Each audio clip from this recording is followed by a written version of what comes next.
Okay, welcome back. My name is Dr. Spencer Erickson, and this is the Life Without Fear podcast. Now, what we're going to do today is I'm going to review some things. Ever since I first started talking about doing a podcast, people have wanted me to review things like the Chirp Wheel, and I've got neck wedges and traction and back braces and all kinds of stuff. And so we're going to spend a little bit of time doing that today. Now, as far as at home and home care exercises, I am a huge fan of just about anything out there. I like exercise in general. Doesn't matter if it's swimming or biking or CrossFit or Pilates, yoga. Huge fan of yoga. I think that's awesome. There are lots of different ways to do basically at-home care where you're encouraging your body to get healthier and stronger. That's always a really good thing. So generally when people ask, is it okay for me to do this? I'm going to say yes. I want you doing stuff at home. Absolutely. And so one of the things that I've been requested specifically to talk about is the Chirp Wheel. And so I might as well just get into that right now. Now I've got, oh man, I've got a few different things we're going to talk about. But the Chirp Wheel, don't mind the noise. Oh my goodness. Yeah, if you're listening to this, then you're obviously not getting the whole experience. But because I'm going to be showing some things on here too. So Chirp was really interesting. I had a patient order it. And I was interested to find out kind of what her experience was like. And, but this is a Chirp. It took her to get like 2 or 3 weeks to get her set in. But it comes in this really funny box. You see how it says all-purpose flour. I saw that on the stairs at my house. And I was like, why do we order flour? But it actually, there's a funny kind of thing that goes along with that. So if you end up getting one of these, then it's kind of fun. But my experience was interesting. I ordered all 3, and I think this is going to be true for just about anybody that orders.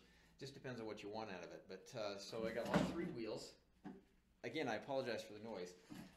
Hopefully that'll be the noisiest thing that we do today. But so it comes in 3 different sizes. Now I went on the website, and I think the website is probably the very best place to purchase it. And it was $99 for a set. And I was like, that's cool. I'll invest in that because I want to try it out and see what it's like anyway. And they said, all right, well, in your cart, there's you have 1 set. Would you like to buy another set for, I think it was $69, $59 or $69 with free shipping? And I said, well, that's not a bad deal, and I can sell the other set or donate it to somebody or give it away or something. And so I said, yes, let's do that. And so I got 2 sets for I can't remember, $59 or $69 plus tax. And they said, would you like us to throw in a free back brace? And I said, well, I'm sure people would love to hear me talk about back braces. And it's a posture brace, actually, for the shoulders. And so I had them send that to me as well. Oh, there it is there. So I'll talk about that in a minute. But I got it. I tried it out. First time I tried it out, I was really sore. It was not very comfortable because my back was really sore from doing a lot of back work at the gym. A lot of deadlifts and hang cleans and that kind of stuff that's really upper back intensive. And so, well, deadlifts are not so upper back intensive, but they get my upper back sore. Pardon me. So it comes with 3 wheels. The small one, and the medium one, and the large one. Okay, here and here. Now, out of the 3, believe it or not, I actually thought this was the most comfortable. I thought the larger one with its bigger diameter would be more comfortable, but this one, for me, it was perfect. I really like this. I think that all of them serve a purpose. And they work better on different parts of the back. And so if you want to get a set, get a set. If you only have to get 1, then I would just suggest getting a small one. Now, these are also known as yoga wheels. This is a very specific one, specific design. This is not a negative review on Chirp Wheel. I don't have anything negative to say about it. But the thing that stands out to me that's different is it's got this ridge running down the middle of it, or actually a groove. It's not a ridge, but a groove running down the middle of it, which presumably is for the spinous processes to fit into, so you don't have bony parts of the spine pushing directly on the hard plastic, which I think is great. Necessary? I don't know, but it is what it is, and I think it's good. I've heard of somebody actually breaking one of these, which surprises me. These are pretty thick. The larger one, the plastic is thicker than the other 2, and so this is thick enough, certainly thick enough to support my weight, heavy duty enough. I can't imagine somebody breaking, but I did have somebody say that they broke their Chirp Wheel. And so basically what you do is you can roll out on this, or you can stretch over it. a bunch of different things. I like to do both. I like to roll out on things on my back, and I like to stretch on it. Now, from what I understand, and I haven't done a ton of research on Chirp Wheel, but from what I understand, they say that you can get your back to pop or crack or whatever, and it's kind of a self-adjustment tool. I imagine that works for some people, certainly. I don't know about a lot of people. It didn't really work on me. I'm not really trying to self-adjust anyway, because I know the value of a very specific chiropractic adjustment. Instead of just getting to whatever will pop, will pop. I don't think that's as beneficial, but some people do use it for that purpose, and I'm sure that in a lot of cases it will cavitate, give the pop sound, and then there are some physiologic benefits to that, like muscle relaxation, that kind of stuff. But it's not a very specific tool to use for that. It's not an adjusting tool. And so you're just going to, if you get some random pops out of your back, then if that's what you're after, then great. And it will do that for some people. So as far as this goes, I think I think it's a great product. I think it's also designed in Utah. It's a Utah-based company, and I'm in Utah. I think most people watching this will be in Utah. And so it's kind of cool to have a local company that's doing really well and has a product like this that I think is definitely beneficial. I don't have any problem with people using this. In fact, like I said before, I think at-home exercises are really, really helpful, and they're important because I want to get the very best results that I can get. And if people are doing good things at home, I'm going to get better results. Maybe it's a selfish thing, I don't know. But if people are doing things at home that are beneficial, that's gonna help what I do stick longer and be more beneficial for a longer period of time. So absolutely, if you want to do this stuff, then do it. And I think this is a great product, and it supports local Utah businesses. So if you have questions on that, let me know. Now, let's get into this back brace thing. So they send this along with it. Now, this stuff I do have a little bit of a problem with. I understand why a lot of people don't see things the same way that I see them, and that's fine. We can all have different opinions, in some things, I guess. But they sent this along with it, and they included this for free, and this is a postural brace. Oh, maybe I just figured it out. You put it in like this. I don't know if I'm going to get it on my shoulders. But basically, you put it on, and the shoulder straps, this thing goes along the back, and so the shoulder straps are supposed to help hold your shoulders back into a better posture. In my opinion, maybe I haven't studied this as extensively as I could, but I've been in practice for about 18 years. And in my opinion, braces are great for making things weak. If you have a problem, then strengthen it, or resolve the problem and then strengthen it. Is an even better solution. So most of the time, if people have a poor posture, it comes from a very specific thing. It's stress in the system. Now, if you think about, just from one very limited perspective, which is not an invalid perspective at all, but it's limited, where, we start sitting when we're like 4 or 5 years old. We start sitting in preschool and kindergarten, and then for the most part, we sit through everything else. We sit all through school. A lot of people sit through their jobs all the time, and so we sit in church. We sit a lot, and so when we have a lot of sitting, then of course the obvious posture is that everyone's going to start slouching forward like this. Now, that's not always true, and it doesn't have to be true, because more often than not, when people come into my office and I x-ray them, I find an injury in the spine. That's why we do x-rays, and that's why I do what I do, so we can heal those injuries or help the body heal itself. We get things moving again. So when we have an injury in the spine, the injured tissues will signal to the brain saying, hey, we have problems, we have injuries, and so the brain goes into a stress response. Injuries are very stressful for the body, and so it needs to adapt around those injuries as well as it can. So what it does is typically it goes into protection mode, which is another stress response. So protection mode, what it does is all the muscles in the front, all of our muscles get tight. This is a question I ask a lot of people. Say the answer out loud to this. What happens to your muscles when you get all stressed out? They get tense and tight. It's a stress response. And so when we have an injury in the spine, the body's got to protect itself from more injuries. So what happens is everything gets tight. All the muscles will tense up. We have very strong muscles here, pectoralis major and minor, way stronger than the muscles in the back, or they're at least larger and therefore stronger. But the tendency is that the shoulders are going to round forward like this because we have these big, strong muscles pulling the shoulders forward. This is exaggerated, but ultimately this is what happens. So if the shoulders get pulled forward like this, then the head, you don't see anybody walking around like this because it's too much work. And so what happens is the natural posture is just to drop forward like this. And so the upper back ligaments and muscles will catch us as we slouch into this posture. So when people start with an injury, could be a birth injury. We talked about birth injuries in another podcast episode. When we have an injury in there, an injury process going on, the nervous system gets everything all tense and tight. That's just the way the body responds to stress. And so we have a lot of postural muscles pulling us into a poor posture, and then we sit, and we sit, and we sit, and we sit, and that reinforces this posture. And so all the joints get elongated and stretched like this, so that it affects the ligaments, and it affects the muscles, it affects the joints, it affects the discs. Ultimately, it can start affecting the bones too, depending on how severe the injury is. But when we have that stress response pulling us forward like this, what we need to do is get rid of the initial injury and then strengthen the body so it can take care of itself. So this kind of stuff I'm not a huge fan of, because we're bypassing the main. It's basically a symptomatic pill. It's a Band-Aid that doesn't actually help heal the problem. And so if we just try to force the shoulders back, then yeah, we can absolutely get some muscle stretch depending on the strength. I'm not even put this on, but you know, in theory, I understand why they come up with this stuff, but practical usage, the most important thing to do is find whatever's causing the poor posture to begin with, fix that, and then we can work on strengthening everything, and so the body can start holding itself up better again. And I've seen it many, many times. Yeah, maybe if somebody is just not recovering well after we rehab the injury, maybe we throw a brace on there, but in my opinion, braces just make things weak. They take the responsibility away from the muscles that are supposed to be doing the work, and they just let everything go loose and relax. And muscles do not respond well. They don't respond by getting stronger when you just take the load off of them. They respond by getting weaker, and so we don't want weakness. And so, yes, Chirp Wheel, awesome. Back braces, not a huge fan. Okay, so other home care stuff. Now, one thing I used to do with a lot of people is just giving them a back support.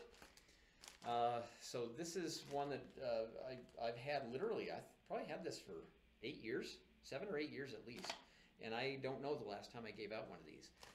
I used to do these with pregnancy quite a bit, but then I actually started getting a lot more pregnancy patients in, and I realized that this is not the problem. Stability is typically not the problem. So again, it's a brace, and the issue is not weakness. The issue usually is, and if it is weakness, it's usually not it's not because of what most people would traditionally attribute weakness to be from. If let's say the pelvis is shifted out of place, and we have a ton of nerves in there. Obviously, that's why there's so much back pain, and that's why back pain can be so debilitating, because there's so many nerves in the lower back. And so when things shift out of place, it can put pressure on the wrong things, and that literally will shut off the muscle groups.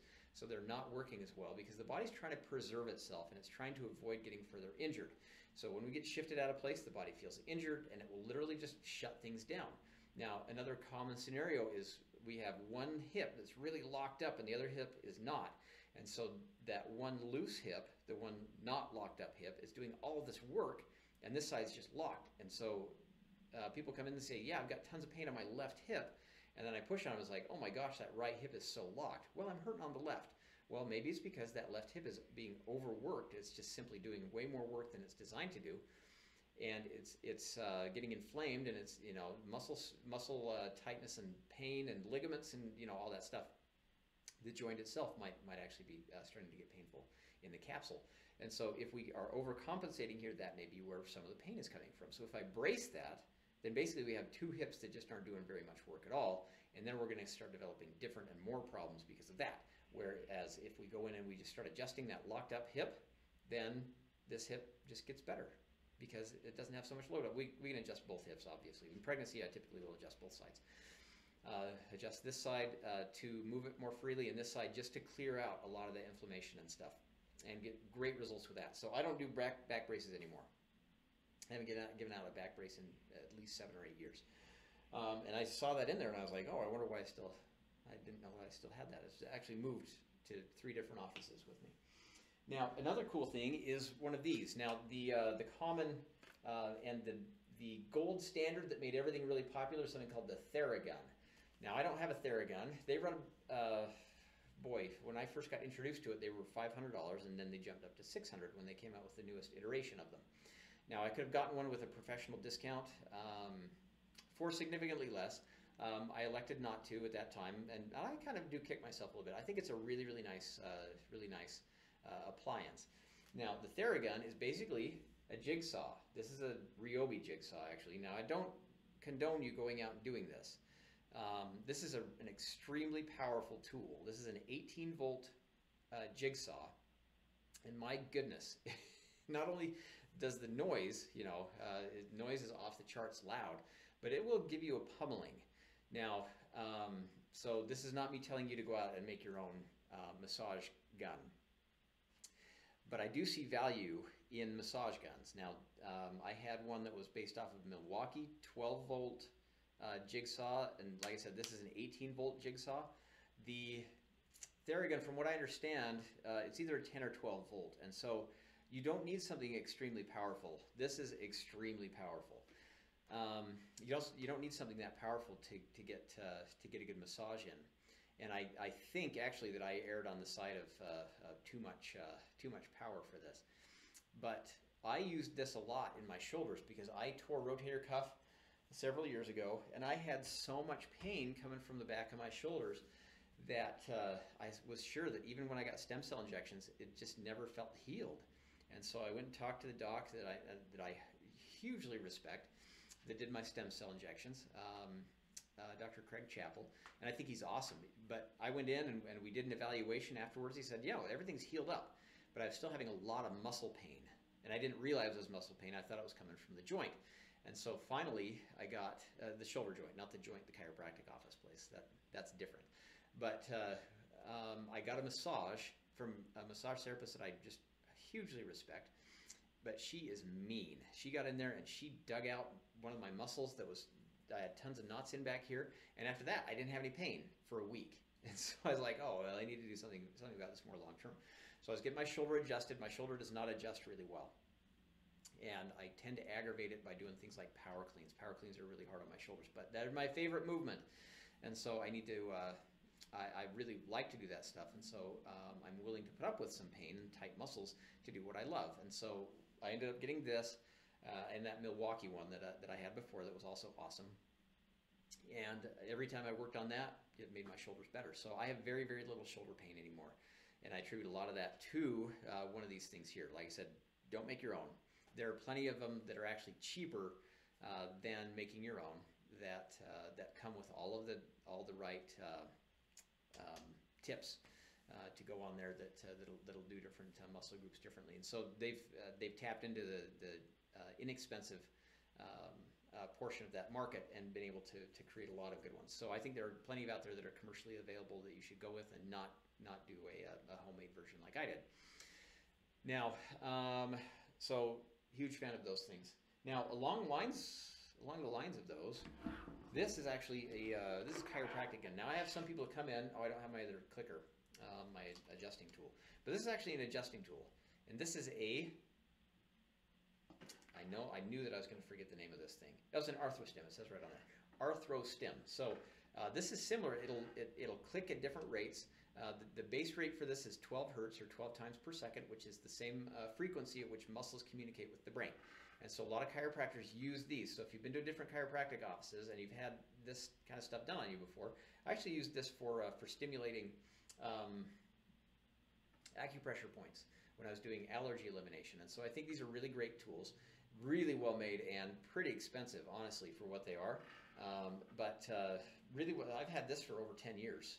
This is 10 or 11 years, and it still looks exactly the same as it did when I bought it. Still in very good shape because they just last a really long time. They're very well made. As far as adjusting goes, I don't use this stuff anymore. I've had some people that I used it on in the past that really liked it for muscle work, but I think that they should be doing that stuff at home because they can do it more comprehensively than I can do it in the office. And for adjusting, I like using my hands. I'm just better with my hands now, and so I don't need to use stuff like this. So really, I did buy this for allergy elimination technique, NAET, and it worked brilliantly for that. I've used it on some other things, but I don't really use this stuff anymore. I think hands are the very best way to adjust, whenever possible. Let's see. I get a lot of questions about cervical traction. Now, most tractions, if you look at the research, and I have done research on this, I'm fairly well versed in this stuff. But most tractions are considered hanging tractions. Pardon me. Hanging tractions, especially over the door. And so this is actually an over-the-door traction that I really like. And most of the time, tractions will just, you'll be set up in it. There'll be like a weight on one thing and the pulley that goes up to the top of the door, and then the thing comes down, and then there's a harness that goes around your head like this, and it just stretches your neck. Now, the problem with most of those is that all they're going to do is take a nice curved, relaxed neck and pull it straight, which is not an objective. We want, if anything, we want to go the other direction.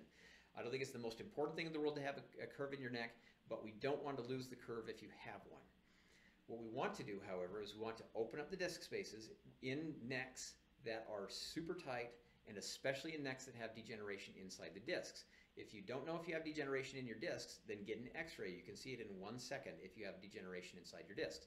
If you have an injury that's 5 to 10 years old in your neck, then you probably will have some sort of degeneration in there, either in the discs or in the bones themselves. Now, this particular traction is considered a pumping traction. Now, this is through a company called Pettibon, and I really like the Pettibon pumping traction. I think that I've seen, it's been some years since I did this a lot, because people just don't do a lot of the things I tell them to do at home. So I'm not going to waste their time and money if they don't want to do it. And usually adjustments, the way that I'm adjusting now, I don't need to do as much traction, that kind of stuff at home. My practice has evolved, like every chiropractor's has over the years. Hopefully, we're always trying to evolve and learn. But the way this one works is you hang it up on the door. This will get stuck behind the door, so the door's shut and locked, so this is trapped up there. And then you're pulling down. This goes around the neck, and this goes under the jaw. And so what happens is, I'm not going to put it on, I've looked silly enough trying to put that other thing on. But if you have pressure here like this, and then all you do is you bend your knees, and it stretches your neck just a little bit, and you hold it for a couple seconds, and then you come back. And then you wait, and then you do it again, a couple seconds, and then you come back. And so you're stretching the discs. And so we're using a pumping action on those really weak discs in there. And what that does over time is it introduces moisture back into there. It creates kind of a vacuum in the disc. And so it'll pull fluid into the disc, and then it can actually stimulate the disc to start producing more fluid on its own again. And I've actually seen some disc changes with these. It's pretty interesting. I've had gals whose hands are going numb, radiculopathy, a lot of pain going down in the shoulder and the arm, and it's because if the disc gets small enough, it actually will smash the nerves that go down into the arms. All those nerves come out in the neck.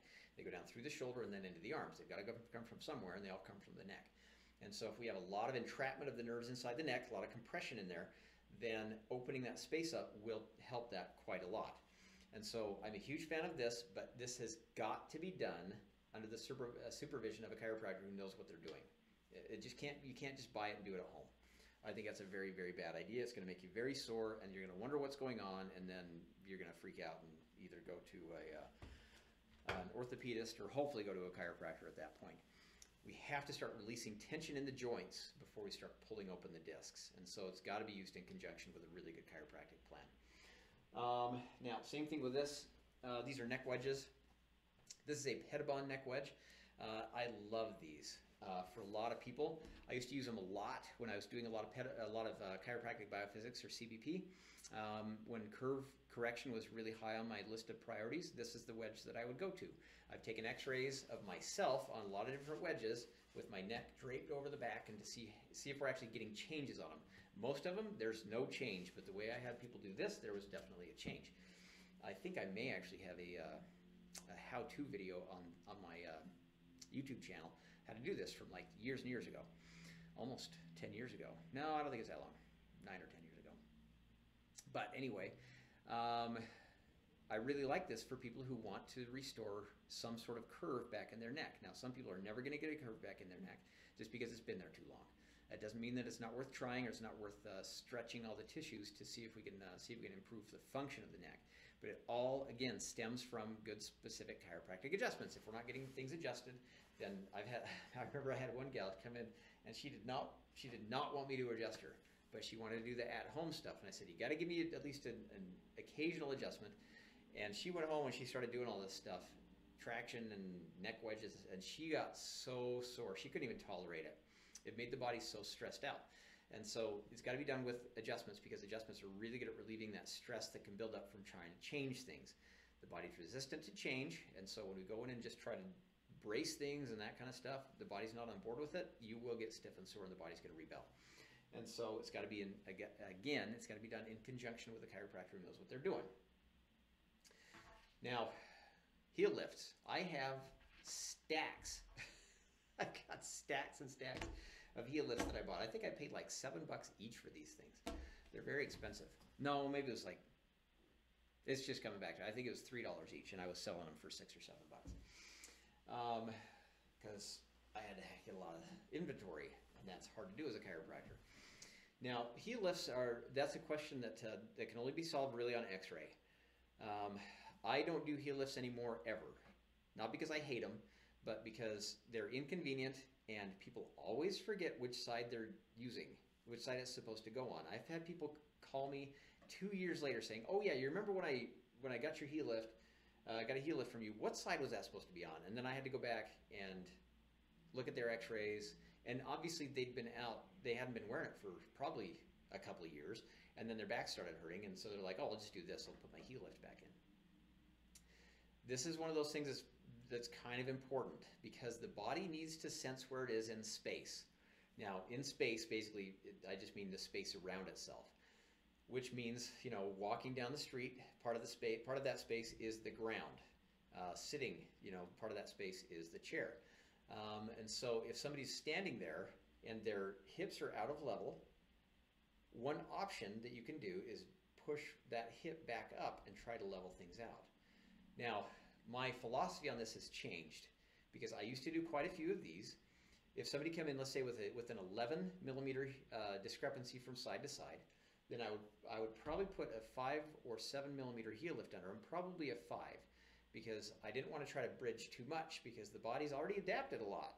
If somebody comes in, they're 21 years old, pardon me, which is fairly young still, their body's been adapting to that 11 millimeter discrepancy for 21 years. So the last thing I should want to do is mess a lot with that. I'm not going to give them a 10 millimeter heel lift, because that's going to throw things way off, and the body's going to be like, whoa, what are you doing to me? It's like wearing one shoe on one side and no shoe on the other side. It's going to get weird, and the body's not going to appreciate that very much. And what I've basically gone to now, because people will just quit doing it, or they'll forget what side it's in, or it never really seems to turn out well long term. Like short term, awesome, I love it. Have that heel lift in there and adjust them a bunch of times, and the x-rays level out. It's really cool to see. But what about 5-10 years down the road? I don't know, because not everybody who starts with me stays with me, believe it or not. That's just common. You know, people will leave, they'll move, they'll go somewhere else, they'll lose interest in what we're doing. We've already accomplished what we need to, and so they're not going to continue coming back. So a lot of times, you know, I'll lose track of people, and people will lose track of me. And so I don't know what they're going to do with their heel lift long term. What does that look like over the next 5, 10, 15 years? What if we do a lot of work to correct it, and then they take it out? What if I have to give this monster 9 millimeter heel lift to somebody with an 18 millimeter discrepancy, and then they end up taking it out later anyway? Well, what I should have done is help them adapt to the discrepancy, not to the heel lift. If we adapt them to the heel lift and then they take it out, then their body's in trouble again. I don't want their body to ever be in trouble again. I want it to be able to take care of itself, and so that's why I don't do heel lifts anymore. Now, I think that may have been the only points on heel lifts that I wanted to make. If you have questions on that stuff, I love talking about it. You know, if you have ideas, or if you disagree with me, let me know. I'm open to learning. I really value, though, the experiences that I've had, and that's kind of what experience has taught me. I'm not a huge proponent of heel lifts and that kind of stuff, but that doesn't mean they're bad. I just like to be able to track things long term and make sure the body is up to the task of taking care of itself. We remove as much stress as we can, let the body deal with stuff, because it's very smart and very intelligent and very capable of coping. Now, this might be the last thing I have. I'll pause it for a minute and go get my last adjusting tool. But first, let's talk about this. I call this this is a balance disc, actually. I don't know if I can call this a wobble seat, there's a very specific type of wobble seat that was patented by the Pettibon Corporation. This is Pettibon. That traction thing, the neck thing that I showed you, is also Pettibon. And they have this really specific wobble chair that they've designed. It's hundreds of dollars. It's so expensive. And I can sit people on this, and I can get them all kinds of motion in the lower back. Now, I used to do this stuff all the time, but I don't do it as much anymore. Because again, people don't like to do stuff at home. A lot of people will ask, are there things I can do at home? I just want them to get out and move. I want them to get to the gym. I want them to go swimming. I want them to get out and walk. I want them to ride bikes. Activity. Even just put up a yoga video on YouTube and do that. Even just to get started. That's really the very best way, in my opinion, to get things stabilized and get things strengthened. In extreme cases, I do have some patients that I'll put on this and just say, all right, sit on this, rock your hips back and forth and front and back and do a little U shape and that kind of stuff. And that really will get the ligaments pulled on in that lower back, which will activate the muscles to strengthen themselves. And so there are things that you can do at home to specifically strengthen the lower back, and I think they're really good. Necessary for most people? No, I don't think they are. But people who want to go the extra mile and are very specifically looking for low back fix and looking for low back strengthening, then I think that's a really, really good way to go. If you want, I can refer you to the Pettibon thing. The wobble chairs, they've got one that's like $500 or $600, and they've got one that's a couple $100. It's much less expensive than that. But that's an awfully big butt. It's just hundreds and hundreds of dollars for people who, most of the time, they're going to do it for a little while and then they're going to stop. They're not going to incorporate it into their long-term care. And so I'd rather have people get really good habits while I'm adjusting them. Start going to the gym, start exercising, do what you're going to do. That's why I almost never take people off exercise. I don't want to discourage that. I want movement. Movement is good and healthy. Yeah, if they injured their back doing deadlifts, then when we get back into deadlifts, we'll just start light. But I want them to start doing the stuff that they love. I love weightlifting. I know I don't look like a huge weightlifter, but I do love it. I think it's fun to throw a barbell around, even if it's got less weight on it than some of the other bigger guys. But I love that stuff, and I love biking, and I love mountain biking and road biking. You may have learned that from another podcast video that I did. There's a lot of things that I love, and I don't want people to not be able to do what they love, especially while I'm getting through a treatment plan. Because if I take people off weightlifting while I'm doing adjusting, we get them through and they're feeling awesome, then we reintroduce that weightlifting afterwards, then I don't know what's going to happen. Their body may just revert right back to having all the pains and problems. We should have been adapting the body to that exercise while we were doing the treatment or the care plan that I was doing. Now I'm looking around here. Let me go grab my adjusting tool. I'll be right back.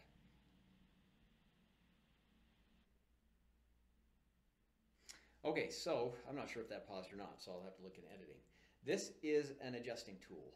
Now, this is a JTech. You can probably see on there. Oh, other way. This is a JTech. It's actually a Utah-based company. I think the company was based literally like 2 blocks away from my current office before. I'm not sure where they are now. But when I bought this, they were. Now, this is based off of another adjusting tool or instrument called an activator. Now, this is not an activator. Activators are name brand tools. And there are several different versions of activators, but the purpose of adjusting tools basically is to move a bone or a segment in the spine that you can just put this right on there and click, and it'll give a little impulse into that bone. Now, activator, which again this is based off of, activator has a whole technique that's been developed for chiropractors to use specifically, to get rid of pain and to improve function. Now, I am not an expert on activator technique, and I don't claim to be at all. I was very interested when I was back in school about activator technique because I've heard a lot of really great things about it. A lot of really great things, and I think it's awesome. I've actually had it done on me a couple of times, and for me, it's kind of like, okay, well, I guess I'm adjusted. For me, activator technique is for people who really do not like hearing their bones pop. If you don't like hearing your joints pop, then that's one option. My philosophy on chiropractic, the way that I think about chiropractic, is that I am trying to restore motion into the spine. The very best way for me to do that is take a joint that's frozen up and move it through a complete range of motion. When we do that, we get a release. That's what I want. So I don't really use activator tool. I have in the past. I'll click around on some muscles and that kind of stuff. Sometimes people love it on their shoulder muscles. Sometimes it'll just help relax it. Not that dissimilar to a massage gun. But you know, I'm not doing it for 5 minutes, but I'm just clicking around, and it will actually give a little reflexive response in the muscles, and they will have a tendency to relax. And so it can take some pain out that way. But as far as putting it on a joint, clicking it, and expecting that joint to have been moved as much as I want it to move, I don't expect that a tool like that is going to do that. Back when I was still really working on my technique and I didn't feel as strong about my technique and wasn't as confident, then I would use the tool on something that just wouldn't give me any motion. Now, if something's not giving me motion with the techniques that I'm using, it's because it's not going to move. I've already given it a stretch inside the joint as much as a tool like this would do anyway, and so I can just leave it alone and say, all right, that's just not moving for us today. Or maybe I can get it from the other side if I just need to move a segment. But a particular joint, my hands are going to give me as much motion as I believe that will. The nice thing about this is it's a really quick impulse. Click. It's really, really fast. And so with that quick response, the joint, there definitely is a neurologic impact with that. It's not necessarily the same physiologic impact or physical impact as I want, but I'm not saying there's no merit or no value in getting activator technique, because I definitely believe that there is. I've had plenty of people come into my office though, they're like, yeah, he had this thing and he made me raise my arm and my leg and I bent, I looked up and like this. That's activator technique. And then he clicked on me a couple of times and then he told me to leave because I was done. And I didn't really feel any different. I didn't really feel like I had an adjustment. So a lot of people really like the manual adjustment with the cavitation, you know, that big solid release in the joints, those clicks that you hear, or cracks, I guess. I've never really considered them cracks, but I've always thought of them as pops, but a lot of people call them cracks. So I'm down with the lingo. But you know, that manual adjusting really is where I feel like that's where we get the true power of a chiropractic adjustment. Not to say, like I said, there's not value in other ways to do it, because there is. But it's, you know, when I got my, you know, I have my strengths, and adjusting is one of my strengths. I'm really good at it, and so I enjoy doing it as well. And so I get in and I move things, and that's how I feel like we get a lot of results here in the office. But anyway, that's just about all I've got for this one. So I did some reviews today, talked about chiropractic tools as well as a bunch of at-home stuff. If you have questions or if there's anything else you want me to talk about, anything specific, then let me know. You can put in comments or just, you know, get in touch with me. I'm easy to find on Facebook, Spencer Erickson, and it's just easy to find on Facebook, I guess. Or you can just look me up at Tim View Chiropractic as well. I don't get great notifications. Facebook does not notify me of stuff on my business Facebook page, and it irritates me, but Facebook is what it is. And so you can do that. If you want to get in touch with my front desk, the number is 801-762-6940. And let's see, or drspencererickson@gmail is my email. If you want to email the front desk, then it is timviewreception@gmail.com. Very cool if we're out of the office and you call the office, and you should get a text. We've got a very cool app that will text you back saying we can't take your call right now. You can text back at that number, and the girls will be in touch with you as soon as they can during office hours. We keep up pretty good on that. But anyway, if you have questions, let me know. It's great to sit down again. I've got some other content that I'm going to try to come up with pretty soon. I really do. Yeah, we'll no spoilers yet, I guess.